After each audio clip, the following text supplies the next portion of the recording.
Hello friends, welcome to civilian classes. तो आज हम चर्चा करेंगे इरिगेशन इंजीनियरिंग के बारे में, जिसमें हम लोग पढ़ रहे थे unit number 6 Bandra percolation tanks and lift irrigation. तो प्यारे बच्चों, इस यूनिट में हमने बांद्रा को पूरी तरीके से समाप्त किया था, है ना। अब हम लोग देखेंगे प्यारे बच्चों परकोलेशन टैंक्स के बारे में ना। तो देखिए प्यारे बच्चों, परकोलेशन टैंक वैसे जगह पे बनाया जाता है, वैसे साइड पे बनाया जाता है, वैसे सॉइल के ऊपर बनाया जाता है जो कि पोरस हो। क्या हो?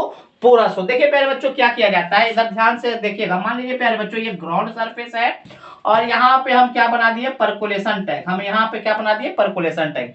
तो परकोलेशन टैंक क्या करेगा, वाटर को स्टोर करेगा अपस्ट्रीम साइड में। अपस्ट्रीम साइड में वाटर को स्टोर किया प्यारे बच्चों। और यहाँ का मिट्टी क्या है, यहाँ का मिट्टी आपका पोरस है। यहाँ का मिट्टी आपका क्या है, पोरस। पोरस करने का मतलब है प्यारे बच्चों, वहां पे वॉइड्स बहुत ज्यादा होंगे, इसका मतलब है परमेबिलिटी। वैसा सॉइल जिसका परमेबिलिटी बहुत ज्यादा होता है, वैसे सॉइल को हम बोलते हैं पोरस सॉइल। क्या बोलते हैं, पोरस सॉइल। तो हमने क्या बोला प्यारे बच्चों, एक पोरस सॉइल है। पोरस सॉइल के ऊपर हमने क्या बना दिया, परकोलेशन टैंक बना दिया। परकोलेशन टैंक क्या करेगा, इस साइड अपस्ट्रीम साइड वाटर को स्टोर करेगा, ठीक है ना।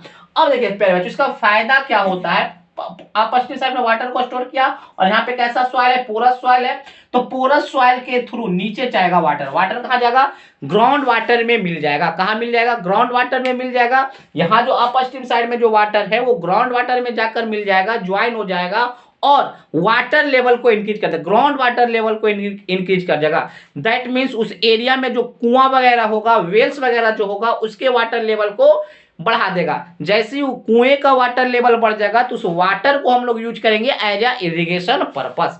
बात समझ में आ गया प्यारे बच्चों? आपको परकुलेशन टैंक का इंपॉर्टेंस समझ में आया। परकुलेशन टैंक क्या है, पोरस सॉइल वाले साइड पे बनाया जाता है, जो अपस्ट्रीम साइड में वाटर को स्टोर करता है और वो स्टोर जो वाटर होता है वो ग्राउंड वाटर में जाकर मिल जाता है through the porous soil.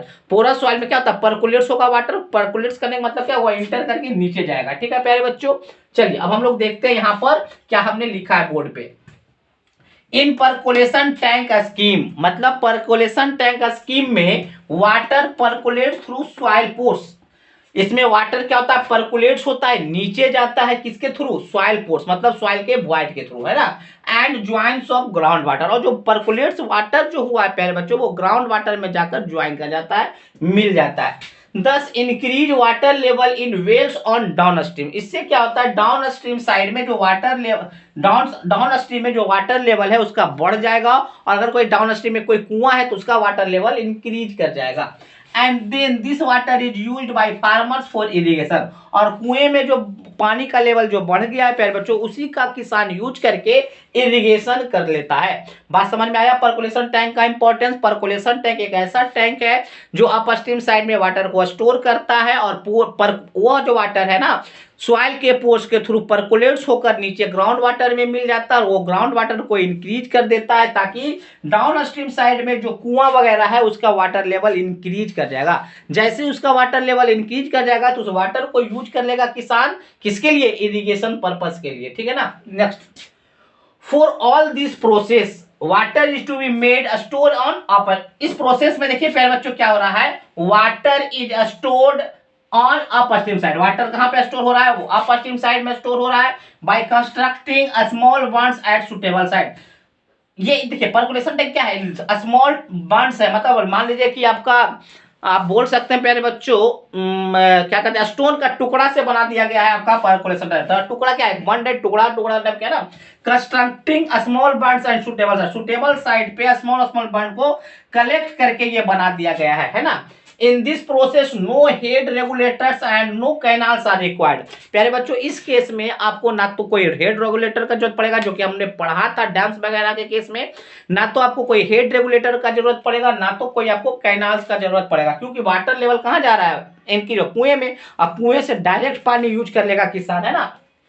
This type of irrigation system is indirect type of irrigation. प्यारे बच्चों, इस टाइप के इरिगेशन सिस्टम स्कीम को इनडायरेक्ट इरिगेशन सिस्टम स्कीम कहा जाता है, क्योंकि प्यारे बच्चों जो आप पानी स्टोर किए हैं वो डायरेक्ट आप इरिगेशन पर्पस में यूज नहीं किए हैं। आपने इससे आपने अपस्ट्रीम साइड में वाटर लेवल को बढ़ाकर पानी को परकुलेट्स कर दिए सॉइल के थ्रू और ग्राउंड वाटर को इंक्रीज किए हैं, और ग्राउंड वाटर का पानी कहां बढ़ गया है, आपके कुएं में, तो आप डायरेक्ट तो पानी को यूज नहीं किए थे अपर स्ट्रीम साइड वाले पानी को, इसलिए इसको कहा जाता है indirect type of irrigation scheme.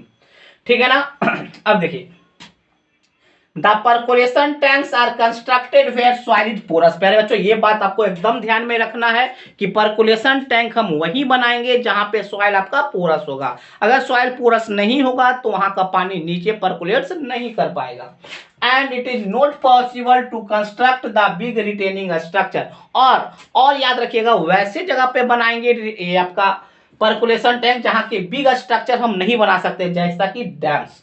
पहले बच्चों आपको पता होगा कि जहां पे सॉइल पोरस होता है वहां का परमेबिलिटी बहुत ही ज्यादा होता है और बेयरिंग कैपेसिटी कमजोर हो जाता है। तो बेयरिंग कैपेसिटी अगर कमजोर है तो आप बिग रिटेनिंग स्ट्रक्चर जैसे डैम्स वगैरह नहीं बना सकते हैं। But it is necessary to irrigation the area. But आपको जरूरत है एरिया, उस एरिया को इरिगेट करने के लिए, then percolation tanks are necessary. तो आपको परकुलेशन टैंक्स का जरूरत पड़ेगा। तो प्यारे बच्चों, इसके कॉन्सेप्ट को आप बेहतरीन तरीके से समझ गए होंगे। अब हम लोग देखेंगे प्यारे बच्चों advantage of percolation tank, disadvantage of percolation tanks and site selection for percolation tank. तो प्यारे बच्चों पहले आप इसको नोट डाउन कर लीजिए।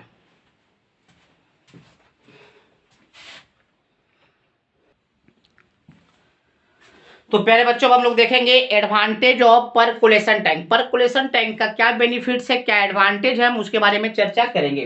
तो प्यारे बच्चों सबसे पहला तो इसका एडवांटेज ये है, इसका बेनिफिट्स ये है प्यारे बच्चों कि बहुत ही सस्ता है ना। क्यों सस्ता प्यारे बच्चों की, स्टोन के बंड से बनाया गया है, स्टोन के छोटे छोटे टुकड़े से बना दिया गया है, इसमें कोई एक्स्ट्रा मशीन का जरूरत नहीं लगाया गया, तो बहुत ही सस्ता होगा, है ना। तो देखिए प्यारे बच्चों, the total cost of project is very less. ठीक है ना।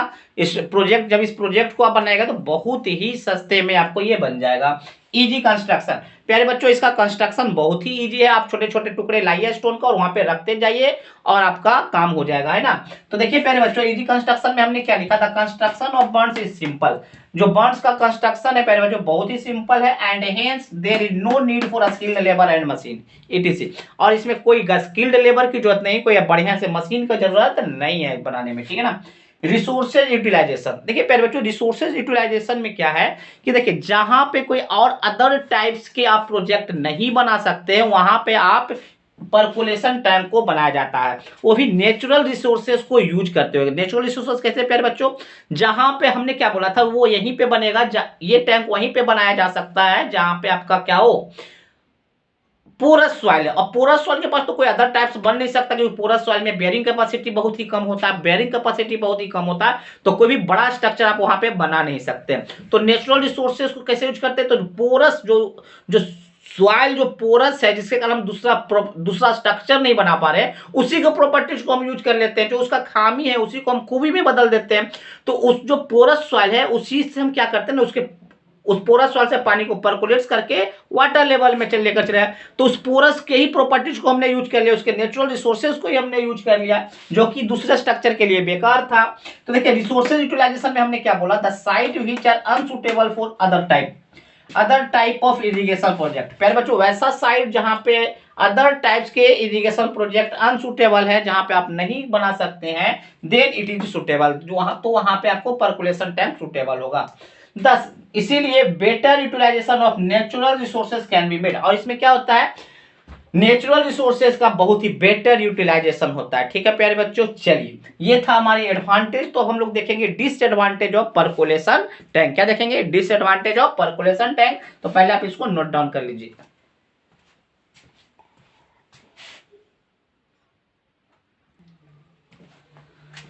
तो प्यारे बच्चों हम लोग देखेंगे डिसएडवांटेज ऑफ परकुलेशन टैंक, है ना।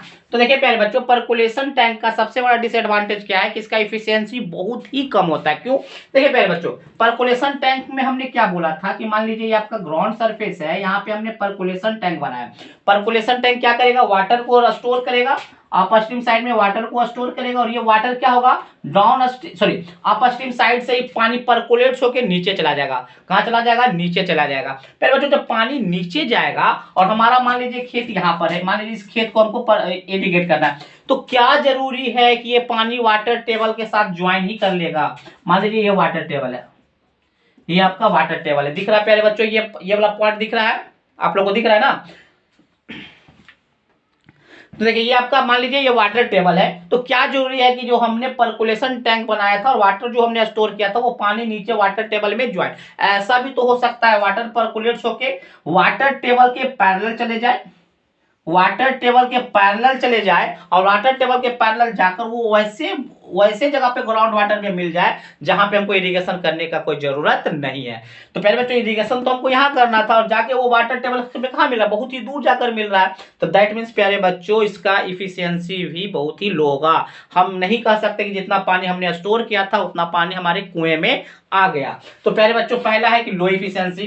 देखिए with respect to other irrigation scheme, other irrigation scheme के तुलना में इसका इफिशियंसी क्या होता है प्यारे बच्चों, बहुत ही कम होता है। दूसरा कॉस्टली इन्वेस्टिगेशन। देखिए प्यारे बच्चों क्या लिखा, for passages of water through soil to find out the location various stages to be conducted in command area, this leads to costly investigation. प्यारे बच्चों आपको जब आप पर्कुलेशन टैंक बनाइएगा तो आपको साइट का इन्वेस्टिगेशन करना होगा कि किस साइट पे हमको बनाया जाए। तो साइट का जो इन्वेस्टिगेशन होता है थोड़ा सा कॉस्टली हो जाता है। इस प्रकार से हम बनाते हैं कि जहां ऐसे साइट पे हम लोग पर्कुलेशन टैंक बनाते हैं कि पानी पर्कुलेट्स होकर हमारे कुएं तक आ जाए। तो प्यारे बच्चों उसका इन्वेस्टिगेशन करना बहुत ही कॉस्टली हो जाता है, ठीक है ना। Next uncertain command area. तो प्यारे बच्चों तीसरा आपका डिसएडवांटेज है अनसर्टेन कमांड एरिया। मतलब प्यारे बच्चों अभी हमने बताया कि क्या जरूरी है कि पानी हमारे कुएं में आ ही जाएगा, वो प्यारे बच्चों वाटर टेबल के पैरेलल चलते हुए दूसरे एरिया में चला जाएगा और दूसरे एरिया में मान लीजिए वाटर टेबल में मिल भी गया तो हमारा तो कोई काम का नहीं हुआ, है ना। तो देखिए प्यारे बच्चों अनसर्टेन कमांड एरिया में हमने क्या बोला, as water percolates through soil it is not possible that it always connect to water table. प्यारे बच्चों हमने क्या बोला, ऐसा कोई पॉसिबिलिटी नहीं, ऐसा कोई पॉसिबल नहीं है कि पानी जब नीचे पर्कुलेट्स होके जाएगा तो वाटर टेबल में ज्वाइन कर ही जाएगा। It may parallel to run water table, ये ऐसा भी हो सकता है वाटर टेबल के पैरेलल रन कर जाए and join from away from the area of irrigation, और वो कहां एरिया ऑफ इरिगेशन से बहुत ही दूर जाकर वाटर टेबल में मिले। तो प्यारे बच्चों ये कुछ डिसएडवांटेज था। अब हम लोग साइट इन्वेस्टिगेशन देखेंगे। मतलब साइट इन्वेस्टिगेशन करने का मतलब है साइट सिलेक्शन, कि पर्कुलेशन टैंक बनाने के लिए किस साइट पे हम बनाएंगे, उसका सिलेक्शन कैसे करेंगे, वो बात पे हम लोग चर्चा करेंगे। तो प्यारे बच्चों इसके पहले हमने क्या पढ़ा था, एडवांटेज हमने पढ़ा था। इसके पहले हम लोग क्या पढ़े थे प्यारे बच्चों, पर्कुलेशन टैंक के बारे में, उसकी क्या नेसेसिटी है, उसका क्या इंपॉर्टेंस है। हमने हेडिंग तो नहीं दिया था बट वो जो हमने लिखाया था उसका जो इंट्रोडक्शन था वो क्या था actually, necessity and importance of percolation tank. चलिए प्यारे बच्चों हम लोग देखेंगे site selection for percolation tank. चलिए नोट डाउन इसको कर लीजिए पहले।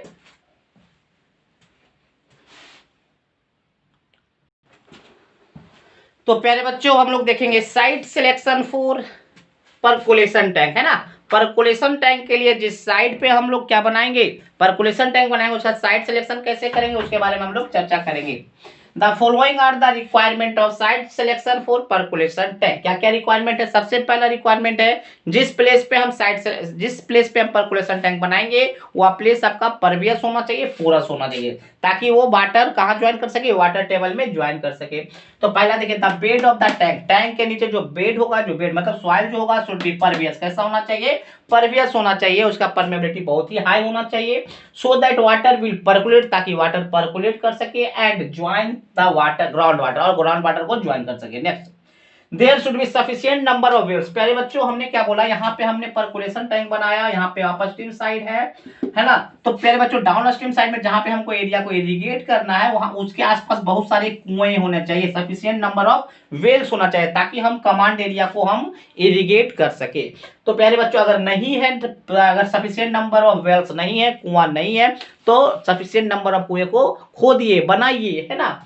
There should be sufficient number of wells in the command area, command area में सफिशिएंट नंबर ऑफ वेल्स होने चाहिए। If wells are not there, अगर कुआं नहीं है, then it will have to dig, तो इसके लिए क्या आपको क्या करना होगा, फिर से कुआं वहां पे खोदना होगा, ठीक है ना। Next the site at which bunds are constructed should have sufficient discharge. प्यारे बच्चों याद रखिएगा जहां पे आप बर्न्स को तैयार कर रहे हैं, बना रहे हैं, वहां पे सफिशिएंट डिस्चार्ज आना चाहिए। यहाँ पे पानी अपस्ट्रीम साइड में पानी रुकना भी चाहिए, आना भी चाहिए, ठीक है प्यारे बच्चों। For construction the material and labour should be available near by the site. प्यारे बच्चों जहां पे आप कंस्ट्रक्शन करना चाहते हैं पर्कुलेशन टैंक का, वहां पे materials and labour easily available हो जाए साइट पे। ठीक है प्यारे बच्चों, तो ये था आपका परकुलेशन टैंक के लिए साइट सिलेक्शन का कुछ रिक्वायरमेंट। ठीक है प्यारे बच्चों, तो इस प्रकार से हमने परकुलेशन टैंक भी पूरी तरीके से समाप्त कर दिया। तो प्यारे बच्चों यूनिट 6 में हमको 3 टॉपिक पे चर्चा करना था। पहला था बांद्रा, दूसरा था परकुलेशन टैंक्स एंड तीसरा था आपका लिफ्ट इरिगेशन। तो हमने बांद्रा को खत्म कर दिया, दूसरा हमने परकुलेशन टैंक्स को भी एंड किया, और अब हम पढ़ेंगे इसके बाद लिफ्ट इरिगेशन। तो प्यारे बच्चों आज के लिए बस इतना ही, अगले क्लास में हम लोग मिलेंगे लिफ्ट इरिगेशन के साथ। आज के लिए इतना ही, थैंक यू।